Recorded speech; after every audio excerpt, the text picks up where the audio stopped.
Right now, our top 12 fantasy quarterbacks include Baker Mayfield at number 1, Derek Carr at number 2, Geno Smith at number 9, and Sam Darnold at number 10. The unpredictable NFL strikes again.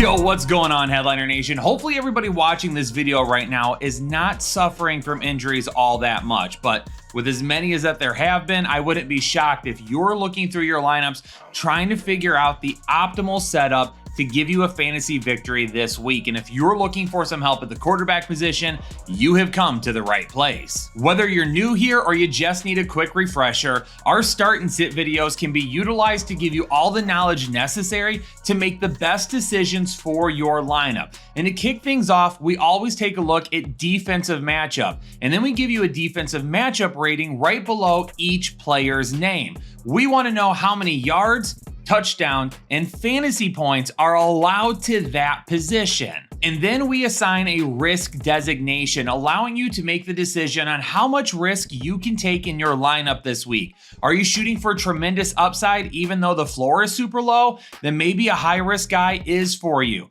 Or maybe you just need some safe points this week and you decide to go with a guy that has a low risk rating but his ceiling isn't nearly as high. And one thing I know for certain, there's potentially a whole lot of risk associated with Thursday night football. And kicking it off with Jacoby Brissett, there's not a lot of upside with him right now. The Patriots' offensive game plan is to run the football and then set Jacoby Brissett up with high leverage throws. That's it. We're not throwing it down the field. We're not going deep. We're not looking for big plays. We're moving the ball and pounding it at the defense. Really, Jacoby Brissett should only be considered as a quarterback 2 in Superflex or 2 QB leagues.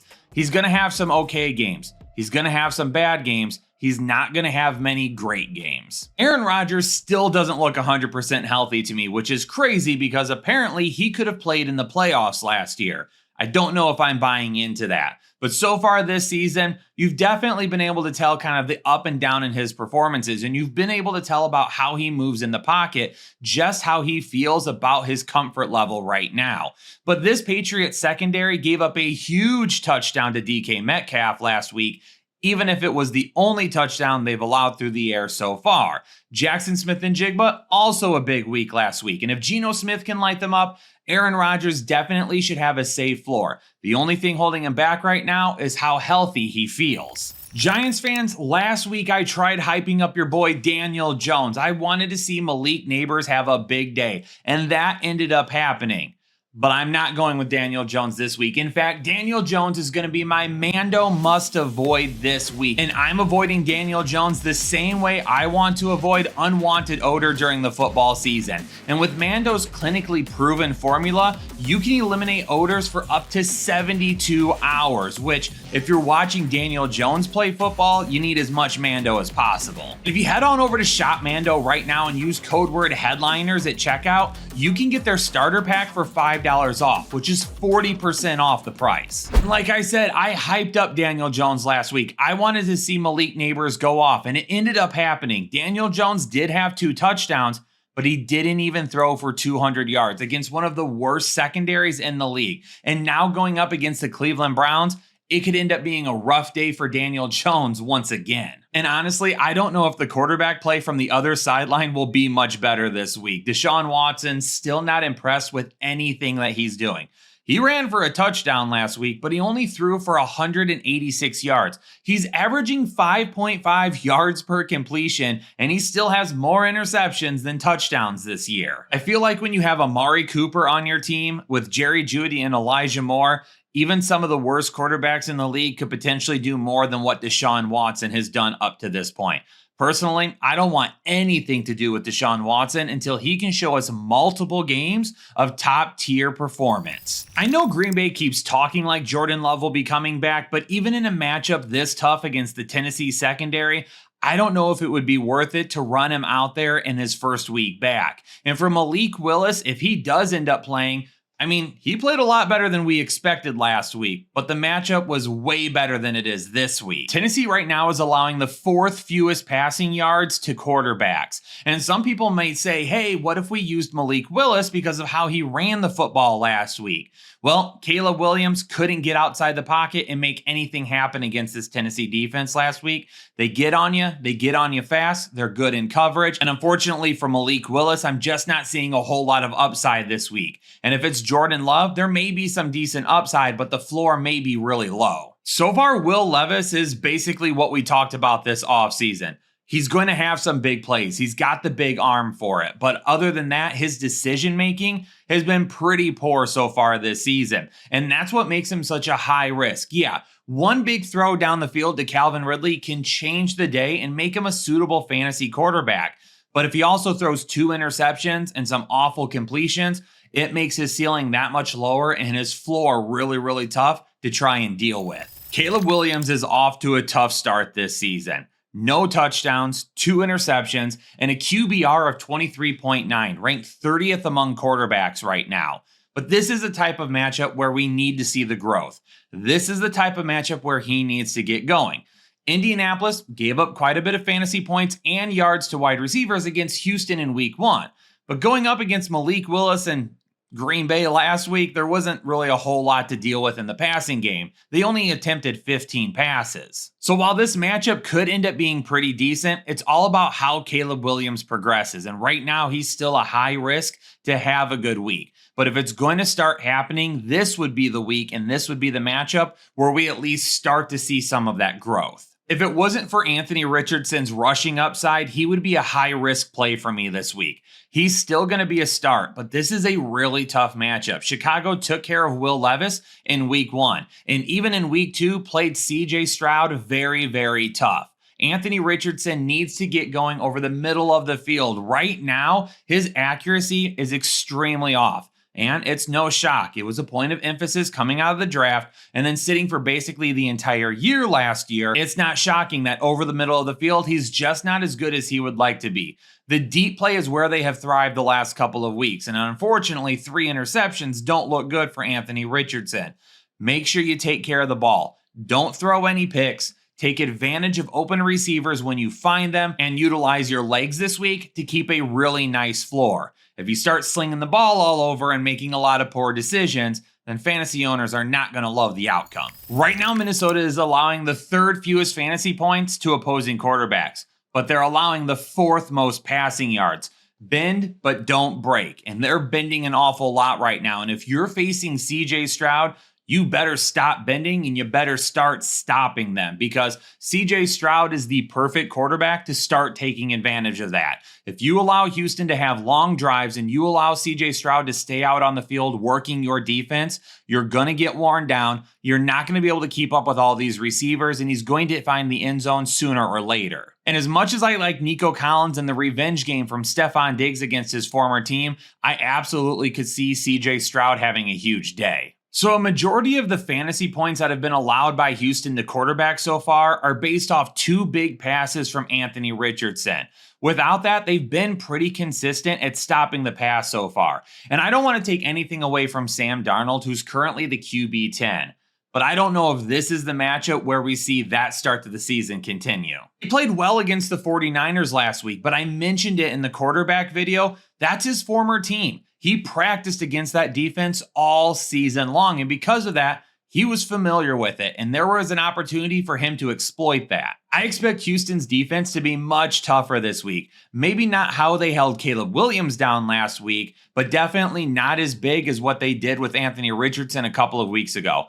Justin Jefferson will get his, and outside of that, I don't know if Sam Darnold will be able to get the ball to enough of the other receivers to give him anything more than a decent QB2 ceiling this week. Should Jalen Hurts be a low-risk player right now at the quarterback position? Maybe, and he's probably closer to low risk than he is high risk. But giving a medium risk designation right now, I think fits what we've seen from him in this offense so far. It definitely doesn't look like it's firing on all cylinders yet. But also, he's going to be a medium risk this week because we need to show a little respect to the New Orleans defense, who absolutely smacked Dallas last week and has been very good to start the season. Now, they haven't given up a ton of fantasy points, but they've given up a ton of passing yards, and really that's because both teams they've played have been in a negative game script essentially the entire game. All they could do is pass the ball. But New Orleans defense also has 4 interceptions in 2 games, and you're going to be without A.J. Brown once again. It's not going to be an easy matchup this week for Jalen Hurts, and I definitely expect to see some up and downs from drive to drive from him, which definitely makes him a little bit riskier than what we're used to. And maybe Derek Carr should be a low risk play as well. He's the quarterback 2 on the season right now, and Philadelphia's secondary doesn't look all that improved. Now, obviously, with younger players that you've drafted, it's going to take a little bit of time, but what about CJ Gardner-Johnson? That dude still sucks. And Derek Carr is still going to be a top 15 option for me and should be considered a starter in a majority of fantasy leagues. But we've seen this with Derek Carr. He looks like he's on the precipice of being a top 10 fantasy quarterback. But then he throws in these bad games where you just don't anticipate it and you don't see it coming. And based on the stats that Philadelphia has allowed so far, this should be a good game for Derek Carr. But once again, will it be one of those bad games that he just seems to toss in out of nowhere? We know Pittsburgh is going to do a really good job getting after the quarterback, and the matchup meter right now doesn't look great for Justin Herbert. But keep in mind, Pittsburgh faced Kirk Cousins in week 1, his first game back after his Achilles tear last year, and then Bo Nix in game 2. So I'm not willing to go high risk with Justin Herbert right now, but this Pittsburgh defense and TJ Watt do make it tough to just say that he's a low risk start. Justin Herbert looks comfortable in his new offense, and we should still see some big plays from him. I just don't know if his ceiling is as high as some of the other guys that we talk about today. The LA Chargers so far this season have allowed the fewest fantasy points to the quarterback position. Now, that's been to Gardner Minshew and Bryce Young, so they still have some tougher tests ahead of them.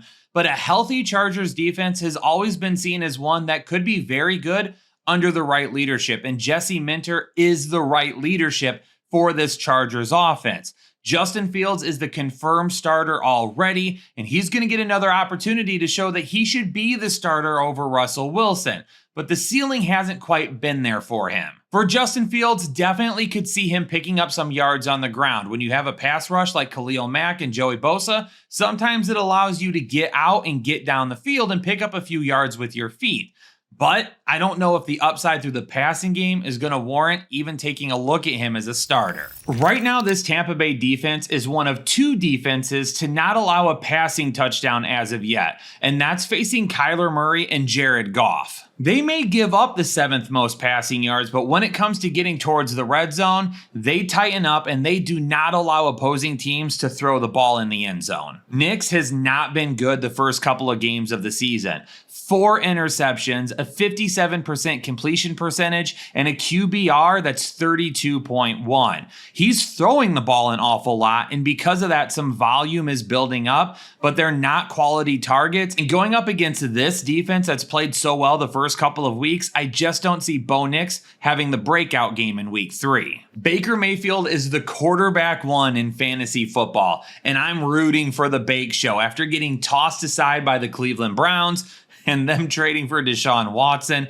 It's great to see a story like this. He's reinvented himself, he's comfortable now, and he's got great weapons around him. He's got to face Patrick Surtain this week, and that can make things really difficult, and the Broncos have allowed the 7th fewest passing yards so far this season. He's going to have to spread the ball around. Mike Evans is not going to be his go-to this week. We got to get Chris Godwin involved, maybe Cade Otton for the first time, but if they do that, it could still end up being a pretty decently solid day, even though his ceiling is not as high as what we've seen the first couple of weeks. The only leagues that you should be considering Andy Dalton in are 2 quarterback or super flex leagues. If you're in a 1 QB league that is 14 teams or less and you're taking a shot on Andy Dalton, you have bigger problems this week. Do I think he could potentially be more fantasy viable than Bryce Young?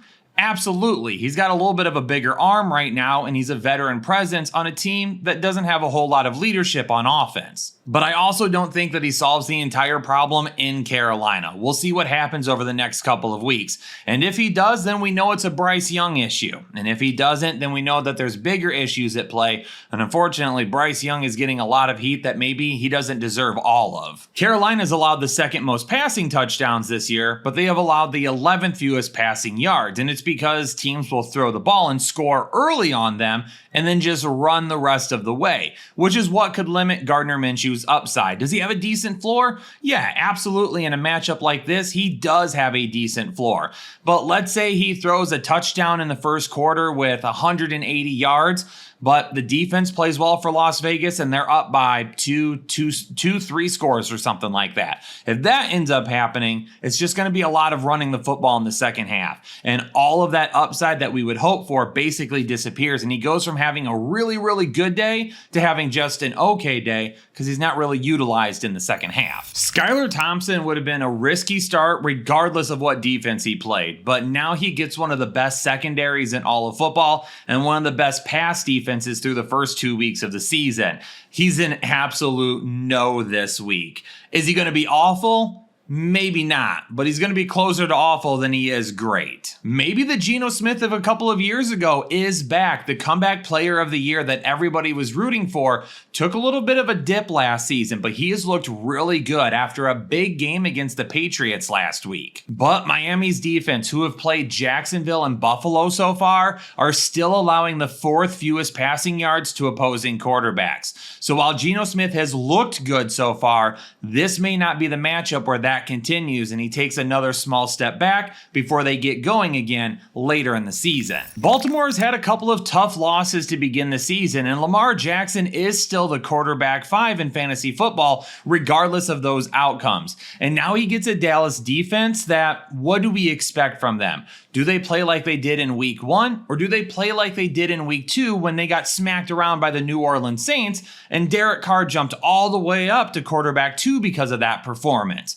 It could end up going either way. Is Lamar Jackson a top 5 quarterback this week? Maybe not. If he uses his legs enough, absolutely. But just passing alone, I think you take a look at Lamar Jackson and say, yeah, we can lock in a top 12 week pretty easy. And if Dallas actually shows up, maybe that upside is just a little bit lower than what we would like. The Baltimore Ravens have allowed the most passing yards to opposing quarterbacks this season. And you would think that would make Dak Prescott an easy low risk start this week. But the turnovers, the interceptions, the bad interceptions have to stop, especially in games when Dallas finds themselves in a position where they're trying to come from behind. He's got to stop making poor decisions. And because there is that turnover potential, I'm going to put him as a medium risk this week because depending on what Baltimore does and depending on what this Dallas defense does after last week, he could get back on track, but he also could find himself down and have some of those stupid interceptions once again. Brock Purdy should have been set up for a really nice game here, but unfortunately, when you're losing Deebo Samuel and Christian McCaffrey once again this week, it makes the range of outcomes a little bit larger than what we would like. The Rams have allowed the 3rd most fantasy points and the 9th most passing yards to quarterbacks so far this season. And Brock Purdy would be in great shape as a low-risk start this week, even if we had at least Deebo Samuel. But those are 2 really major weapons. And Jordan Mason should have another good day. So I think some of that ceiling that we would have hoped for from Brock Purdy this week is unfortunately not going to be there, even if the floor isn't all that bad. In week 1, the San Francisco secondary did a pretty decent job of keeping the Jets in check. They gave up quite a bit in garbage time, but outside of that, there wasn't a whole lot. In week 2 against Minnesota, if it wasn't for a 97-yard touchdown pass to Justin Jefferson, they did a pretty decent job of keeping the Vikings in check for the majority of the game. Their offense definitely is prone to giving up some big plays. But I'm not 100% sure I'm banking on a bunch of big plays this week from Matthew Stafford to a bunch of C-list wide receivers. No Puka Nacua and no Cooper Kupp definitely hurts. And if you're trying to run Matthew Stafford out in a 1-quarterback league, I might take a shot at somebody else this week that offers you some more upside. Right now, Arizona has allowed the 4th most fantasy points to the quarterback position.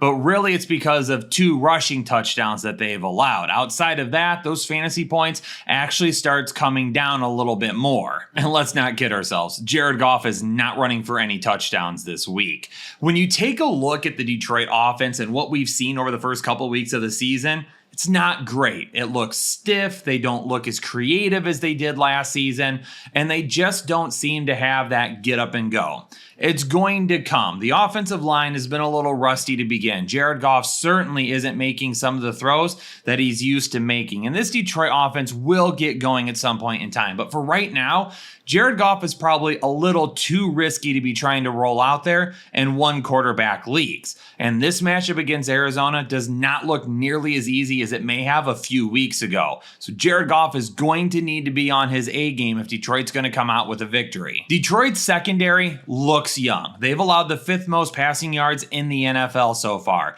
It's going to take some time for them to get their feet under them and then really start to becoming a cohesive unit. And this week against Kyler Murray, especially after the game that Marvin Harrison Jr. had last week, they absolutely could end up giving quite a few passing yards up once again. But one area that I like Kyler Murray is to score a rushing touchdown, and I'm actually heading on over to Underdog to lock that in right now. Because one thing you've seen from Detroit's defense over the first couple of weeks, they are getting to the backfield. Aiden Hutchinson already has 5.5 sacks on the season. Other guys are getting in the backfield, but they're not quite finishing. Hutch probably missed another 3 sacks in week 1. The guy would be at almost 10, but that allows quarterbacks to get out of the pocket. And when you're as explosive on the ground as Kyler Murray is, if they can't hammer home that sack and they can't bring him down, he's going to pick up some rushing yards on the ground. And when they get in the red zone, Kyler Murray is going to be a threat to score with his feet. Last week, Patrick Mahomes had the 2nd fewest passing yards in a game ever for his career. And the matchup this week is not going to get any easier against the Atlanta Falcons, who have been very good to start. I definitely see him bouncing back. He should be much better this week than what he was last week. And one area that he can really utilize to make sure that he reaches his ceiling is rushing. Because even though the Atlanta Falcons have allowed the 7th fewest passing yards to begin the season, they have allowed the 6th most fantasy points. And one of the reasons why is because they've allowed the most rushing yards to opposing quarterbacks. Over 140 rushing yards over the first 2 weeks of the season. So as long as Patrick Mahomes maintains a really steady game through the air, there may be an opportunity for him to pick up some yards on the ground, which would help raise the ceiling up that we would be losing in case he does have an interception or maybe doesn't throw for as many yards as we would want in this matchup. Kansas City's defense has allowed the 2nd most fantasy points to opposing quarterbacks so far this season, so it feels like Kirk Cousins would be a smash start just because of that. However, that's against Lamar Jackson and Joe Burrow. Those are some pretty decent quarterbacks that you got to start against. Kirk Cousins still looks rusty at times, and he even said heading into week 2 that he didn't feel 100% as of yet. And it showed. They ended up pulling off that upset. They ended up looking really good towards the end of the game. But when Kirk Cousins moves, you can still tell that he doesn't feel really comfortable yet. And Kansas City's defense is going to make him uncomfortable in the pocket. He's going to have to move around, and he's going to be able to extend the play a little bit. And if he can't do that, there's going to be some risk for an interception or maybe some bad throws in this matchup.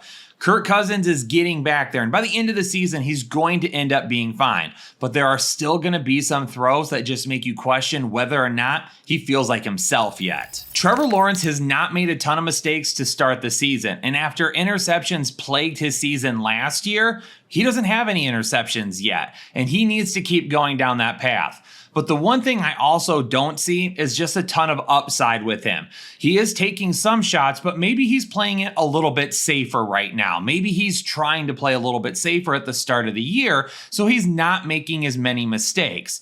Sometimes you got to go out and you got to rip it. And you can't be too worried about throwing interceptions because at that point, you don't take some of the shots that you need to in order to win games. Trevor Lawrence still has a lot of potential ceiling to find this year. The floor, not so bad so far, but we need a little bit more. So Jacksonville's defense has only allowed 1 passing touchdown through the first 2 games. That's great. But they've allowed the most passing yards of any defense in the league so far. And right now over on Underdog, Josh Allen's passing line is set at 242.5 passing yards. Absolutely lock me into the over at that point. Buffalo, coming off of a big game last week. You didn't really see him take advantage in the air all that much because James Cook had such a good game. But this week going up against Jacksonville, I absolutely could see Josh Allen eclipsing 250 250 passing yards to lock this ticket in for you. It's good that there's two matchups on Monday Night Football this week because Washington and Cincinnati may be unwatchable by halftime. Cincinnati's defense just allowed the second fewest passing yards in a game to Patrick Mahomes in his career. And now they get Jayden Daniels, who unfortunately just has not been able to find his footing in the passing game as of yet. And while they will end up getting better, this may not be the matchup where it happens. I mean, just take a look at Terry McLaurin last week. 8 targets, 6 receptions, and only 22 receiving yards. There's just not a lot of upside in the passing game. Now, Jayden Daniels is a medium risk and not a high risk because of his feet and what he can do on the ground. And likely, he's going to pick up 50, 60 yards and have an opportunity to score. That's really going to help save his day. But this is one of the worst pass defenses and maybe one of the worst overall defenses in all of football. Dan Quinn does a really good job as a defensive coordinator, but he can't fix this mess overnight. Joe Burrow over on Underdog right now has a line of 247.5 passing yards, and I'm going to go higher on that. And the only reason he doesn't hit it is if they just completely dismantle Washington in the first half and Cincinnati just runs the ball the rest of the way. I'm going to take the over, though. I think Cincinnati wants to have a good showing, and I think they need to have a good showing, and I don't know if they're going to take their foot off the pedal the entire game. Yo, Headliner Nation, there you have it. Start and sit shows for the week are finally done, and hopefully your week 3 lineups are coming together. Keep an eye on our rankings coming out on Thursday, and that's it for me for the week. I'm not going to see you all until Saturday night, but for you members, keep an eye out on another film breakdown here coming out on Friday. I've got something in store for you. I think it's going to be a good one, so make sure you become a member if you're not already to check it out. But I'm going to go ahead and get out of here. Headliner Nation, stay safe, stay healthy, and I'll catch you all in the next episode of the Fantasy Headliners.